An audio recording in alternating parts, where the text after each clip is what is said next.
from the body parts who some of these so? people were. All the bones that they had there, Yeah. they would have found, They because would have been able to do something. thousands of people. I mean, people go missing all the time, of course, in real Absolutely. life. And, But I mean, they mentioned that there were a lot of chainsaw murders, yeah. mass murders, or Yeah, serial yeah. murders, or whatever. So they said. so it'd been going on for so long, and they had evidence of it, Right. You know, and then the whispers in the wind, you know, of, Right. of crazy shit happening too. So, Other than eating, humans, which would probably fuck you up a lot, and being crazy, do you think they were on any other drugs? Chop it Top doesn't- I was. think Chop Top was. They don't ever seem to 'Cause sleep. He gets his VA medicine, I Yeah. think. You know what I mean? Yeah, Like, Chop Top's on. He's probably making his own acid at this point too. yeah, probably. You know what I mean? He's making his own LSD. So Okay. he's chilling. And then of course, fucking Leatherface is probably on the grandpa diet. So Yeah. he's not ever gonna die technically, because he's simple in the head too. He's got a good brain. Yeah. It's just I don't know. The whole movie is so fucking visceral. I guess that's the best word to really say. It's so gory. It's just Really a gory. ride all the way through Yeah. it, and you don't want to stop it whenever you watch it. And there are so many parts where, like, it really strays from. Well, we've talked about this in the past, how comedy and horror are very equal in the emotions that they evoke. So it's like a really good blend of the two, in my opinion. Honestly, Yep. with a comedy horror movie, this has got to be, if not the best, one of the best. Absolutely. You know? It's Just up as far there, as the for sure. overall humor, which is twisted and sick. Yeah, I mean, it fits us just fine. Yeah, so. yeah. Twisted, sick humor. And when you see this when you're 12, 11, however old you are, Right. and for us being the latchkey kids for it, you know what I mean? Absolutely. Literally having your hands available for anything to watch this stuff, and then being able to watch this definitely leaves an impression on anybody For that would ever sure. watch it. I know it left an impression on me Mm-hmm. to because I had already started liking those movies. You know, the 80s slasher movies were just. Well, and That was it keeps that thing, at least for me, and I think it's safe to say, to speak for all of us here, that Tom Savini does the special effects, and even if you don't notice that when you're younger, you can kind of follow along with that in a subtle way, that where you. To me, there's in the pantheon, I would say maybe 4 special effects guys. Jack Pierce, the guy that did all the stuff for the old Universal movies. Rob Bottin. Well, 5 then. Well, I would, Okay, I'd have different Bottin. ones, yeah. Stan Winston. Stan Okay, Winston, for yeah. sure. Tom Savini. Tom Savini, for sure. And Tom Savini I think he's number 2 on that Probably list for number me. 2. Jack Pierce number 1 because he created something so different. And I'm not going to even put in what's his name? Does Harryhausen count? No. Well, I mean he's more of a visual effects, not Yeah, I makeup suppose you're right. I effects. suppose you're right. And then you have Greg Nicotero. He is the third generation of the Jack Pierce, Tom Savini. Then you got Nicotero, I think, even though they're still living. But Lon Chaney is up there. So there's about 6 guys right there that you really put. Lon Chaney taught Jack Pierce almost everything. Who's the guy Maybe. who did the makeup for the Planet of the Apes stuff? That's another famous one, too. But as far as gore effects and the special But horror yeah, effects, staying in the yes, horror yes. genre. I would really stick Jack Pierce and Tom Savini at the very top. Fair. Because they changed the game whenever they did it. Absolutely changed everything for it. Nicotero's he is a more finessed out. Stan Winston I did like Stan Winston's stuff more. he did well. Does Stan Rob Winston? Bottin's Yeah, stuff. does Stan Winston fit into the horror makeup part of it, or does he fit more into the Harryhausen style? You know what I mean? Stan Winston.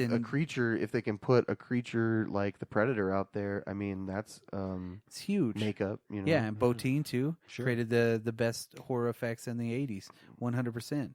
I mean, Savini's up there, but Savini's Bottin definitely up there for me at least. And like I said, I have nothing but great things to say about his. I believe it was his directorial debut, the Night of the Living Night Dead of the Living remake, Dead. 1990. 1990. That's my absolute favorite one. I mean, I like them all. Don't get me wrong, but that's my favorite one of all the dead ones, the Romero dead ones, I guess Sure. you'd say, because Romero wrote the screenplay for that, if correct.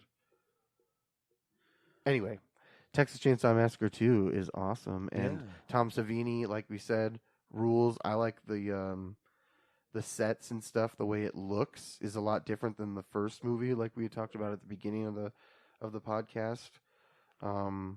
Bill Moseley makes this movie for me. Bill Moseley's performance.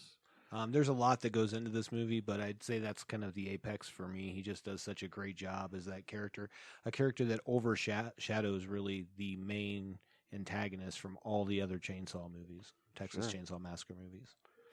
Yeah. I also like the chainsaw chopping the tree scene at the shop with the chainsaw. Yes, that's a great. And again, my favorite part is that old man. As much as Dennis Hopper had to have hated this movie, I thought his character was so. It does make sense though for him the way he plays it, because it's basically like he must have lost everything or something, and he spent the last 10, 12 years. I mean, he's a vengeance for it. If so, your family died in a grisly murder, your extended family, right. and your whole job is to protect people, right? I mean, I could see how that would have a psychological effect upon your. How would your brother or your sister take that after you've lost those people and something like that? How would that happen? Right. They probably lost everything, which affected him and his parents and everything like that. The domino effect of all of that turned him into this. We're not talking about losing everything material, but losing a piece of themselves. Correct. Maybe they were all lawmen anyway, and he was the last one alive. Maybe something happened to the rest of the family, like I said, and it just caused him to be the one thing that was going to be like he wasn't going to give up. That's everything. I'm gonna reap my vengeance on whoever did this. That's right. And he followed had a mission him from God. And it kept going, and he finally did it pretty much. He had to kind of sacrifice the girl, but she ended up living in the end. So Yeah, she was awesome in this movie. Everybody was awesome in this movie. It was just such a complete fucking riot fest. I mean, and it's just reckless abandonment. But what's really cool about this is you can tell that it did influence somebody like Rob Zombie. Oh, for sure. 100%. To the point where this was probably Texas Chainsaw and Chainsaw 2. Probably he was like, I'm going to make something like this one of these days. I think that this movie, specifically Texas Chainsaw Massacre 2, was why you got House of a Thousand Corpses, Devil's Reject, and of course the Three from Hell was the new one. That's I think that's what it's called. But that's how it evolved. But I can especially see it in the off-kilter tone in House of a Thousand Corpses. Exactly. The fact that there's like a whole underground maze thing. Yep. And Bill Moseley's in it. Yeah. So, but even Captain Spaulding's character. I mean, just like you said, that off-kilter. Mm-hmm. Those off-kilter characters. Sure. So I really think that was a lot of the inspiration was this movie. Yeah. There's just so much crazy with it. I mean, Bill Moseley being there is the crazy part, Saw him in that and was just like, I'm going to work with him. And he didn't do a lot, in between this movie right here. A lot of little bit pieces. Yeah. Really. Up until he became the Three from Hell character. You know what I mean? Yep. It was the same kind of a family. It was everything. Yep. So Texas Chainsaw influenced a lot of the lexicon of horror movies. And Texas Chainsaw 2 being so long afterwards, right? It would have been really cool if Tobe Hooper came back and made one in the 90s. And then if he made one in the 2000s, like a Romero. And almost to the point of like this movie where it's kind of takes on some of whatever the schlocky pieces are. Mm-hmm. I would have been time. Cool. Yeah, that would be awesome. That just like so cool. I mean, like Romero took everything around him and kind of did like period pieces, but at the same time he had a social commentary in it, right? Inadvertently or absolutely, that's what he wanted. Of course, I mean, he said he really did want that. He put that in there. Tobe Hooper really didn't even worry about that. No. He's like, I'm just going to put killing in it. Yep. But if he did it in every decade, that would have been cool. fucking awesome. Yeah. If he comes back and does something else, is Tobe Hooper still kicking it? Yeah. Yeah, he's still kicking it. I mean, imagine if he did a Texas Chainsaw Massacre 3 nowadays. You know what I mean? And I think it's came cool back. why we're dropping the deuce. Forget all the rest of those. Yeah. I think it's cool why we're dropping the deuce on this one, and I think why it's so special is because it has its own kind of place in like the franchise, or if you will, or the series of Texas Chainsaw Massacre movies, and I like it a lot more than a lot of the other ones, and I think because it came out in '86, it influenced a lot of other people along the way. But I do like what you said. If it would have been cool to see Tobe Hooper come back and do one in like the 2000s. Yeah, if he did one every 10 years, that would have been awesome. Yeah, just thinking about it now, I just kind of put that in my head and was like, that would actually been really cool if he would have thought it out. I mean, of course, Cannon Films was already defunct at that point, and that was a pretty big backer for him at well, that point. and this movie was not liked by like That's what I was anyone. gonna They say, banned it it in didn't- England too. Yeah. It didn't get the rating to even be released over there. Right. Even here, I mean, come It on, was critically panned. one of the you know. principal actors is like, "This is the shittiest movie I've ever been in." I really like the when they're doing the campaign for the movie coming out. They use the Breakfast Club Yeah. as the poster the for it. It poster, was yeah. so awesome. Very I cool mean, you poster. still see it, and you're like, "That is a great poster. This is a great Absolutely. idea." They had the tongue in cheek for it to make it to where you remember it. You'll always remember this movie if you ever see it. Which is funny. I would say that like a lot of my friends who are into horror, this isn't one that's viewed a ton. So it really does fit into our drop culture piece. But the people who do watch it, I think it's they really get into it. So yeah. Yeah. in fact, it was very odd because I was on my way to we've talked about doing this podcast since we started basically, and I was listening to one of our friends of the show podcast, Not For Everyone, on the way over here. It wasn't about this, but they were really talking about this movie a lot, like within Cool. that podcast. I'm like, oh, can't wait for you guys to hear this. Yeah.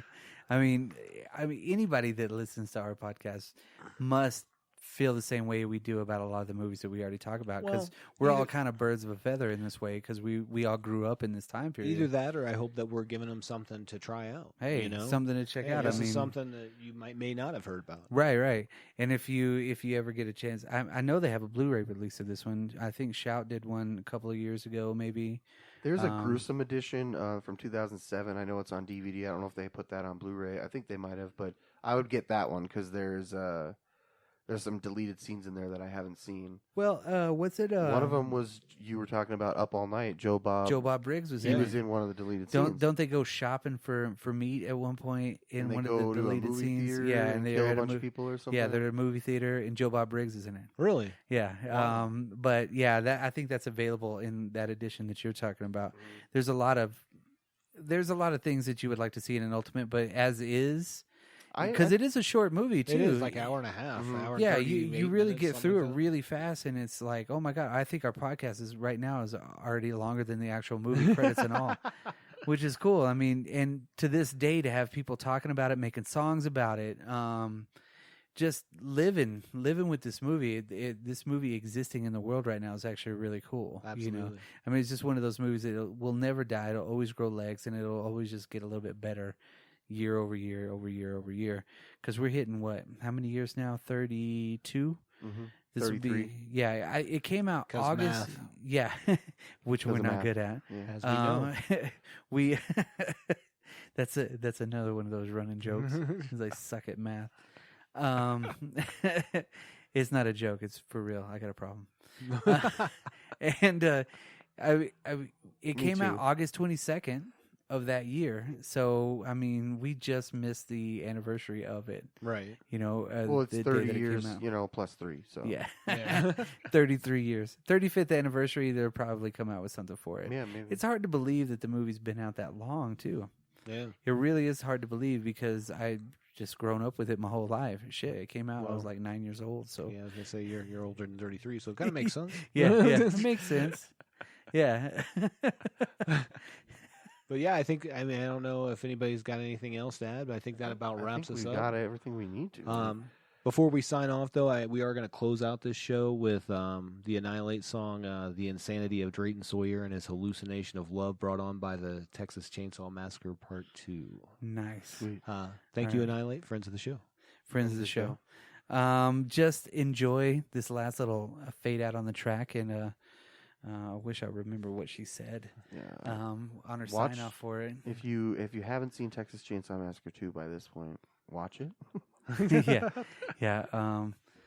And for the Drop Culture Podcast Studios, it's 12 o'clock at night in Colorado nothing Springs, going and on. nothing's going on. Nothing happening. It's like, I don't know, 2 o'clock in New York or something. I don't know, math, time zones. So we'll see you guys later. Oh my aching. What? I'm tuning it in. Banana. What are you boys hiding back here? What do you got?